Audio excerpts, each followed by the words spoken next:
was the organization we worked with for a good portion of our trip, mainly while we were in the Okungate region. We got to see firsthand what Kaiho was doing to improve the peasants' homes and help them earn a better income. One of the first things we were able to see in the improved homes was the installment of warm water. While the water may not last for a very long time, the availability of warmer water was very valuable to these families. Their faces would light up, and they insisted that we feel for ourselves the warmth that was actually flowing through their pipes. Kaiho also taught families how to weave textiles in a faster, more efficient manner than in the traditional way. This allows the families to produce more items, such as ponchos, hats, and scarves, in a shorter amount of time, so they can sell more and earn a more profitable income. Many families were also able to improve their livestock industry. Kaiho helped them find ideal cows to produce significantly more milk per day, which leads to more cheese production as well. They also helped them find better ways of feeding them, including cutting the green grass from different parts of the meadows, and they would use this weed whacker type of machine that would help them cut it a lot faster. They'd also use barley oats left over from the beer factory to feed the cows. Kui farms were also improved with the help of Kaiho. They help the families keep the kui at a warmer temperature, which leads to better fertility for the kui, and they use a biodigester to produce gas. The biodigester produces gas from manure, kui poop, and a mix of other organic matter, and the gas produced can be used to cook with in addition to warming up the kui homes. Water is one of the most basic necessities for life, and Peru's current state in that part is a little frightening. They're running out of water that they can get naturally from the Andes. Especially for a city of 8 million that relies on this water, Lima and Peru's futures are looking uneasy. Despite what we saw on the grounds of Lima's water treatment plant, healthy trees and green grass everywhere, we have to remember that Lima is still part of a desert.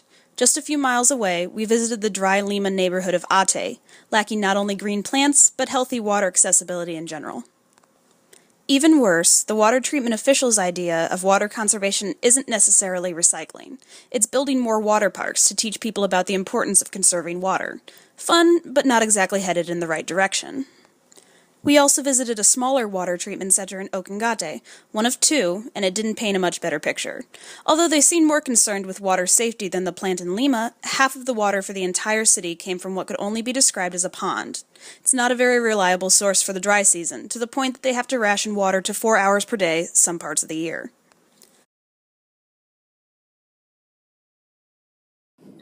The Ate experience is hard to put into words. Ate is a district of about 16,000 people per square mile living in these houses that are piled on top of one another on the side of a mountain. It's really hard to imagine living this way, especially when you know that an earthquake could completely demolish the district at any point. Most of the population in Ate migrated from the highlands, picked a spot, and just built their houses from scratch. Though the living conditions are really poor, what they have accomplished is extremely impressive. They took the initiative to create a biosystem that recycles used water in order to grow plants. They use plant roots in different sizes of rocks to filter water from the sinks and grow trees on the side of a mountain as well as edible food in their greenhouse. It is wonderful to see that the community has come together to solve a problem and that they are continuing to improve their living conditions in whatever ways they can. We visited a local hospital in Lima amidst a nationwide strike of public healthcare professionals. The director of the institution spoke about current concerns of public health while shedding light on what the hospital was doing to meet those needs. Some of the problems included lack of professionals to meet the growing needs of the country, especially the lack of primary care professionals to begin with. The institute was shifting its research focus from tropical infectious diseases to chronic illness due to growing concerns of chronic health problems among the population. We were given a tour of the densely populated wards, enlightening us on how they manage their departments. We were also shown a garden of native medicinal plants they used for research purposes. The crowded ER had a 10 to 15 minute wait to go through triage to be directed to their respective departments.